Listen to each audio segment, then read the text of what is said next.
Welcome to the next episode of the next thrilling installment of yes. Ooh. Ooh. Where we sense the energy today is a little bit different. I think partly, if not fully, well, at least in part, because a lack of sleep on my part. So now today, Louie, it's for you to bring lots of energy to this and lift us up with some thrilling discussion of how we decide on a topic. How we decide on a topic. Well, I mean, I think you had said that at the end of the last one we were altruism. That would seem to be the thing that was interesting you at that moment. Well, I suppose that was one of the final topics I think we started to look at, this idea of altruism. And again, like a good psychology student I was, a member as an undergraduate, we discussed this idea of, is any behavior truly altruistic? And I suppose then it allows us to explore, like any good psychologists or philosophers or anything, what do we mean by altruistic? Well, Louie? Well, let's take it. I mean, I think I was just having a little Wikipedia, read up, and we're nothing if not thorough in our research, like any good, like any good undergrad would do. I hope nobody's listening just thinking that's a really good source for somebody detail. Yeah, we're going to Wikipedia. Well, I mean, find out what it is. I mean, as far as sources, as sources go, if you want a source, if you want to go and get a book, pause the podcast.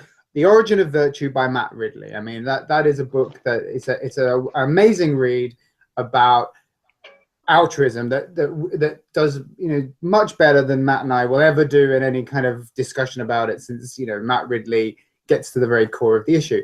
But from, say, Darwin's perspective, he was interested, say, in the question of how a solitary insect and all the social insects are descended from a solitary insect, how they can, the social insects can evolve. And social insects work together, often giving up their own kind of, their right to breed. They give up breeding to help their relatives succeed. And the question, that was a cat. And the question is, how does a system evolve whereby you give up your ability to breed? That's a quandary. That's a quandary. Okay. And by giving up your ability to breed, sacrificing oneself, as in allowing oneself to die, so that another. Sacrificing your ability to to pass on, your essence. And I'm just thinking, in practice, that means letting yourself die. Not killing yourself, but I mean, it means. I mean, from in a social insect, for example, it can mean letting yourself die. I mean, a soldier ant, when it goes and fights, it's not going to reproduce, and yet it can throw itself into a fight with another, a different ant in a different nest, and it will die, and it won't have bred, it won't have passed on its genes, and yet it is, for whatever reason, however it came about, it is giving up its life for its nest.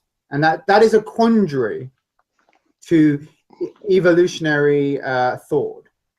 Okay. How does this evolve?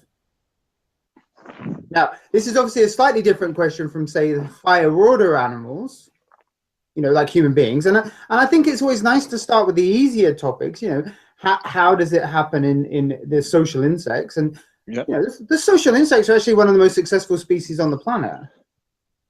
So it's not that I don't think they're a terrible example, but what is true for the ants isn't necessarily the whole story for human beings. Go on.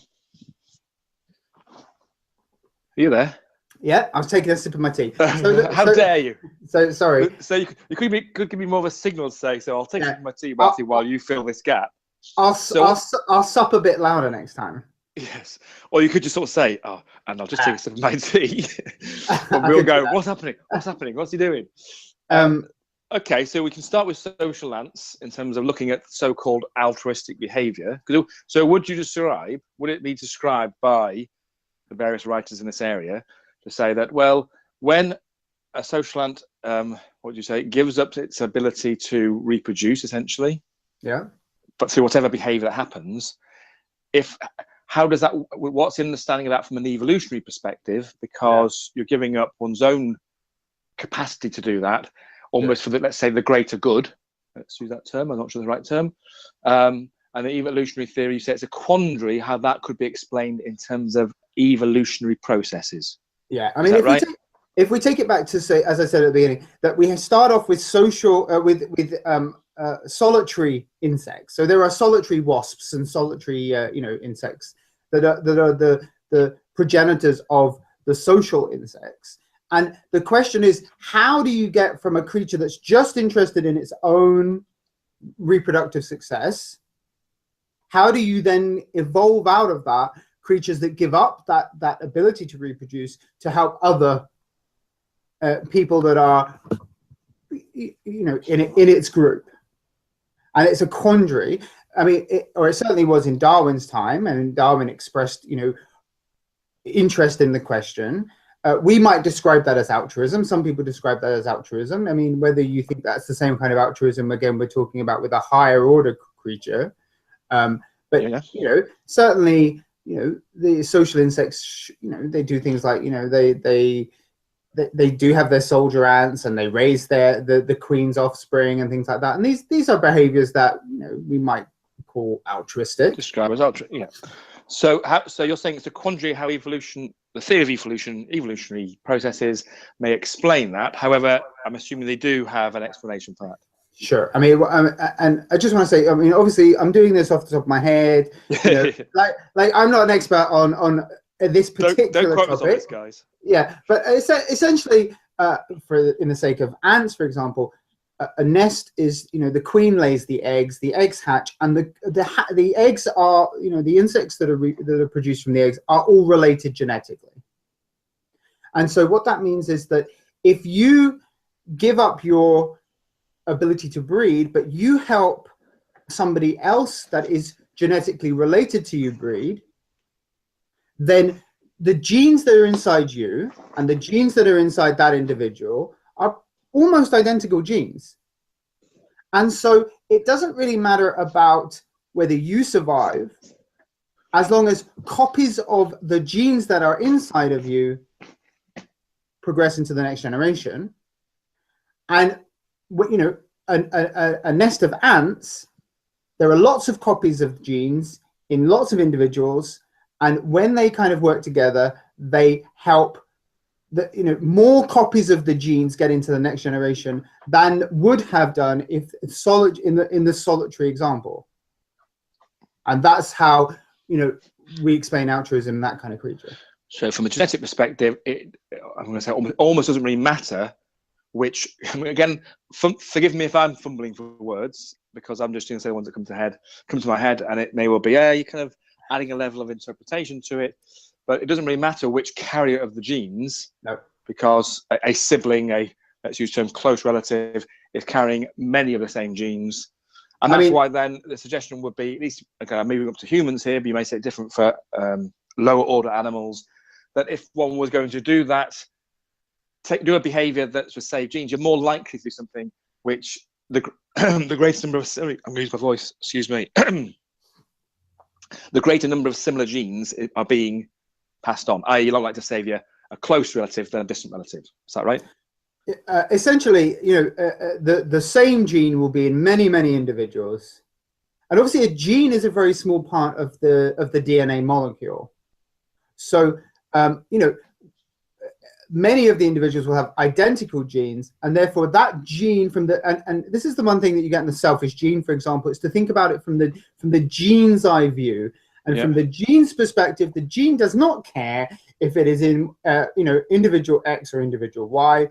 And so if individual Y can, for example, I mean, if individual Y is going to save by its sacrifice 10 copies of the gene, that is actually going to lead to more copies, in the next generation than if it was a solitary creature and just saved itself. And that's how, and generally speaking, more copies of genes make more copies of genes, and that's how, and then they're out competing variants of the other, other variants. Okay.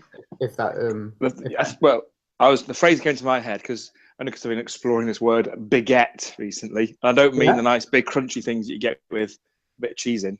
Although having mentioned that, did you have breakfast already? Yeah, I've had my breakfast. Okay, but would it be appropriate and say, shoot me down in flames if it's not the right to say, genes beget genes? Well, certainly. No. I mean, certainly from a gene's perspective, all that genes are interested in is making copies of themselves. Yeah. And biology, this is the selfish gene. Biology is, life as we see it, is the machine that the gene makes to make copies of itself. Okay. And on that bombshell, you go quiet again. Am I meant to be speaking here? Give me some. Or are you thinking? Are you trying to think? I was letting you ponder that because let me flounder more like. This is a marginally contentious issue. I mean, I don't. Some people find that idea offensive. Why is it marginally contentious? Why is it? I could either say why is it contentious and why only marginally so. Well, it is. Some people find it contentious. Certainly, when Dawkins proposed it, the idea that the gene is the important level from which to look at evolution, and i.e., to say that all biology that comes is doing the bidding of the gene. Now, some people, there is philosophy of evolution, philosophy of science, and people do debate, evolution in terms of how it works. And of course, it's a very simple process, but it's also a complex process too. And, but I mean, I find the argument compelling and persuasive. Yeah, and I'm not, at this stage, I'm not going to necessarily challenge it. I'm just taking it in. And at this point, I could start asking different questions in terms of, and I have a feeling we're getting towards the end of this kind of segment. We pause maybe for the next episode. And I don't want to sort of tease things too much, but because we said we're going to start talking about altruism, and I think we have. We've talked a little bit about what it might look like, at least in what you're calling social ants, and recognizing that may manifest in different ways, and that maybe we've got to explore additional questions when we look at humans. We talked about that. Well, if you understand it from the genetic level, or if you explore it from the genetic perspective, then that's why you may see that behaviors that we might describe as altruistic are essentially still part of this selfish gene notion that it's the gene will see, I almost want to use words I'm always catch myself with, as in the genetic process is one that will lead to those behaviors as an attempt. Again, that suggests there's something else behind it, but as a way of reproducing itself. I mean, so I presume what you're trying to avoid using words like "want to" and things like that. Yeah, exactly. Because you say and you often say these things, and it's the fact of the matter is I don't think it's a wrong. I mean, because the fact of the matter is that the naked DNA, the naked molecule, the naked replicating molecule, all it wants to do is make a copy of itself. If we ascribe it with a want, there is no want to a molecule. A molecule doesn't want to do anything. But if it's one replicating molecule, for it to replicate, it has to have the organic components that it's composed of. But if it's in a situation where there are these components, it will replicate, and two become four, and so on and so on.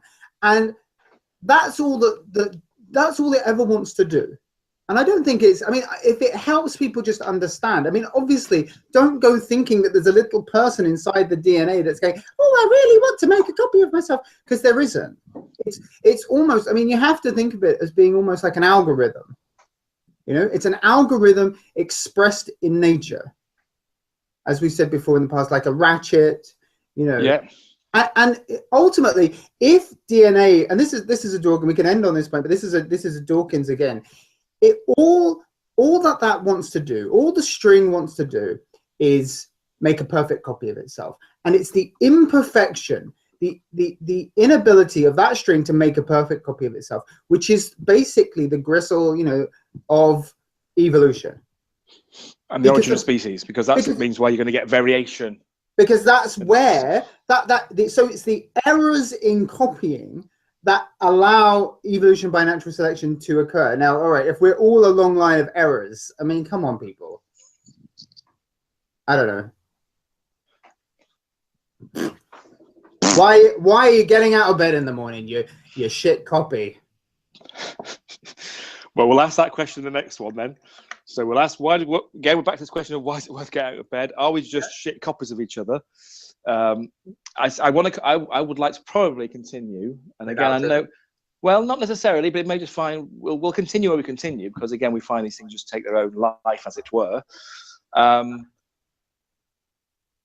Is that this idea of self-replicating? Even you use the phrase, all that a gene wants to do, and I'm going to tease you this question, and then I'm going to not let you answer it at this point. We'll pause. You're saying all a gene really wants to do is produce a perfect copy of itself. So my question, which we can leave, is why? Right. And we'll pick it up next time. If that's okay. Next time on the extension, whatever we call this thing. So bye for now. Wait, it's not the extension files. We're not putting up conservatories here, you know. Okay. The existential file. As I say, I had a very poor night's sleep, so forgive me if some of my words have not made any sense whatsoever. No problem. Goodbye. That's 15 to 20 minutes of your life that you will never get back.